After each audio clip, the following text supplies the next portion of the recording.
Author note: hey. So this chapter is really when the story kind of starts. Please enjoy. Chapter 2: The Blue Stranger.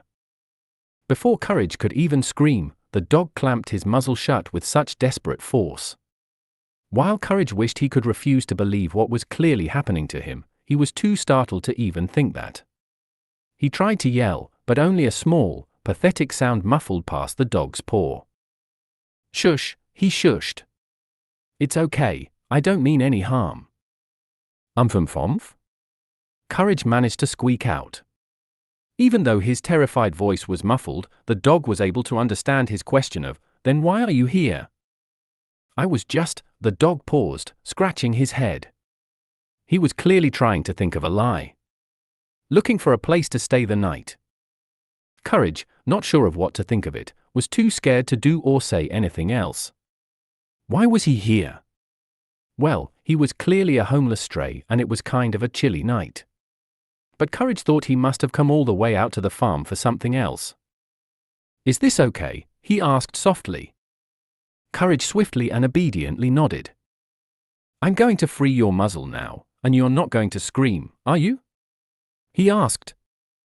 Courage shook his head. "Okay," the dog said slowly and reluctantly. He then slowly freed Courage's muzzle. "Arf!" Courage screamed loudly as he could not contain his shock and disbelief. "Shut up," the dog harshly whispered and clamped his muzzle shut again. "I've come a long way to get here. I have come with the utmost tranquility and peace. And you are not going to ruin this for me." "Ruin what?" Courage thought. The stranger spoke like he wasn't referring to him just staying the night. Courage racked his brain trying to figure out this dog's intentions. And then the truth hit him. He gasped. Suddenly, he found enough strength to push the dog off of him and to stand up to face him. "You stay away from her," Courage growled. "Or what?" the dog asked. "Or I'll," he was at a loss for words. He was not prepared to face such an odd foe, especially after 65 or so days of absolutely nothing. He almost felt out of shape for his encounters and was having a hard time functioning from moment to moment. "I'll make you regret it." "How so?" the dog mocked. It was clear that he was taking advantage of Courage's inability to act. "Like this." Courage tackled him to the floor. Finding some hidden rage and courage, funny enough, to act, he was back to being able to function from moment to moment. Now being the dog on top, it was time to set the record straight. The dog was entirely unprepared for Courage's pounce. After receiving multiple punches to the muzzle from Courage, he was able to kick the dog in the groin really hard. "Oi-hoo!" Courage moaned and fell over, temporarily paralyzed. As the dog stood back up, he looked down at Courage and pointed at him accusingly.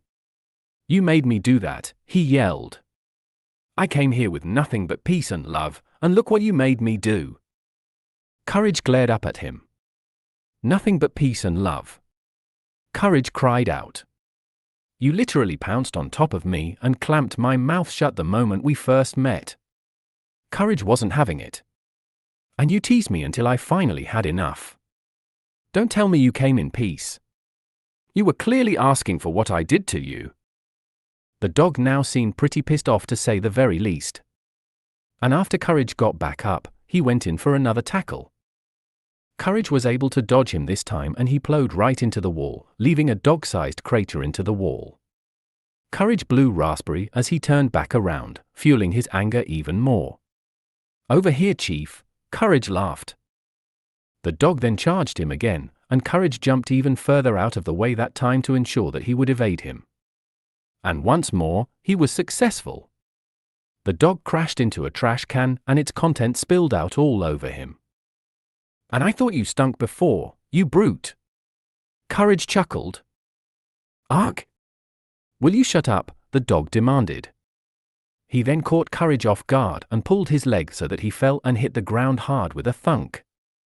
He hit his head so hard that he saw stars and was temporarily dazed. The dog then stood up and picked Courage up by the scruff of his neck and his tail. Courage groaned in pain. "What are you doing now?" Courage asked in pain, still in a daze. I'm throwing you out, the dog blankly said. This was enough to pull Courage out of his daze. What? He questioned. Throwing me out? That's what I said the dog plainly. But you can't throw me out, said Courage. Watch me, the dog replied. Courage then sprung back into action. Just as the dog opened the door, Courage squirmed and kicked him in the chest. It was enough for the dog to let go of him. After standing back up, he shoved the dog outside. But before he could slam the door, the dog put himself between the door and the wall. Courage then ran back by the refrigerator and trash can. Then he turned back to face the dog.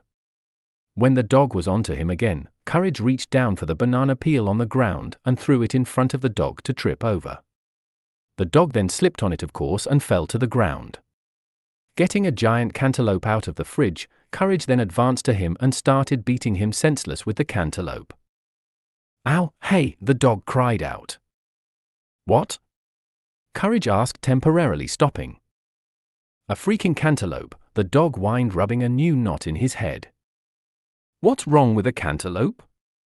Courage asked. It's a freaking cantaloupe, the dog confirmed again. Get rid of it. No, Courage whined. Why? No weapons, the dog demanded. Drop it. Fine, I'll lose the goddamn cantaloupe, so chill out. Courage exclaimed before dropping the cantaloupe. That's much better, the dog said with content. Now, where were we? I think I was beating you senseless, hoping you'd lose consciousness so I can throw you out, Courage confirmed. Oh, right, the dog said. Courage then went back to punching and kicking the dog in the muzzle. The dog then punched Courage rather hard in his own muzzle and shoved him off. After getting the cantaloupe, he advanced onto Courage. Hey, Courage tried to stop him. I thought you said no weapons? Does this look like a cartoon to you? Or the dog sincerely asked. Well, kinda, Courage admitted.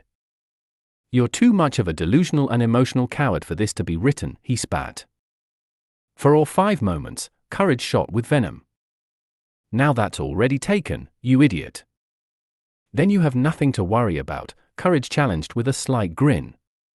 He swiftly bounded towards the dog, but the dog predicted his move and hit him atop the head hard with the cantaloupe. Courage fell to the ground instantly as he blacked out. We can't win all the time, the dog said pitifully as he dragged Courage's body out of the house by his legs. He left Courage, who was still unconscious, pretty far from the farmhouse and ran back as fast as he could. He slammed and locked the door before sliding down against it onto the ground with a huge sigh. But then the dining room door directly across from him suddenly opened, and Courage walked through with a giant grin on his face and a yo-yo in his paw. That dog is quite the Houdini, the dog mused in disbelief. Outsmarting him, Courage then used the string of the yo-yo to tie him up for good. Then he stood atop the defeated dog in a victory stance and exclaimed, "Yes! Untie me, now, you idiot," the dog demanded. No, Courage refused. You've proven to me that you do not come in peace, and you are in fact another monster. Courage, expecting a response, was shocked when he did not receive one. He was beginning to think that this stranger always had to have the last word in, just like his snide friend upstairs, but this silence kind of scared him. He decided to keep his distance from the dog, not necessarily fearing what he'd do, but rather just fearing him in general. The dog clearly avoided eye contact with Courage, much to his comfort. And even though he wanted to go get Muriel, he decided he'd stay with the dog until she arrived. He feared leaving this dog here alone and unguarded. But after some time, Courage decided to look back over at the silent dog and saw a face of heartbreak and sorrow. He continued to lay there completely still with a tear barely visible sliding down his muzzle. Courage, being his sympathetic self, felt awful. Even though he still feared and despised the dog, he wanted him to cheer up for some reason. He hated seeing this dog so torn. So he went over by the dog and sat down right next to him. The dog was spooked for a little bit, as he must have just been drifting off to sleep, but still didn't acknowledge Courage's presence. Sorry, Courage said softly to him. No response. In fact, the dog seemed to move his head to tilt slightly further away from Courage's direction. Courage, still feeling awful and kind of worried, tried to look the dog in his face and get some eye contact. But the dog kept moving his face and averting his eyes. After some time, the dog looked like he was pissed off again. Courage, not knowing what to do or say, opened his mouth to speak, but couldn't form any words to say. So instead, they just sat there for a while in complete silence. They both just stared at the stars through the window above the sink. Thinking of something to say for at least 20 minutes, Courage finally spoke up again. Muriel is sure taking her time, he said. So is that what you call her? The dog asked in a snide voice. His response surprised Courage so much that he decided not to take offense to the snide tone even though he was offended.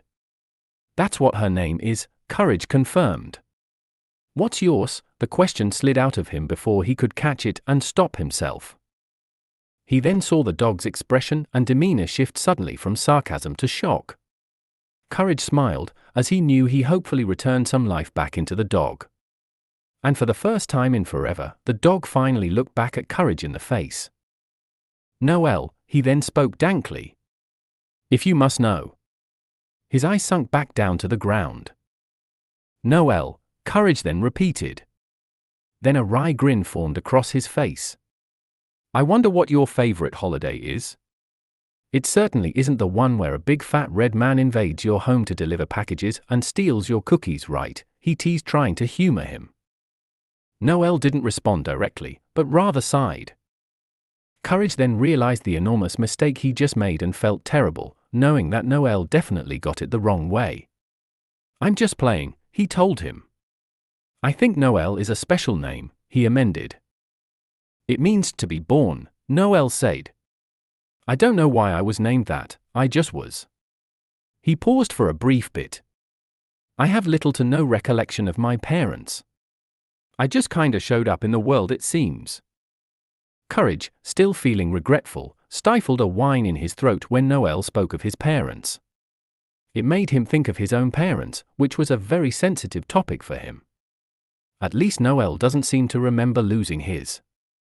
He was glad that he was at least spared from that, but still. I'm so sorry, Noel.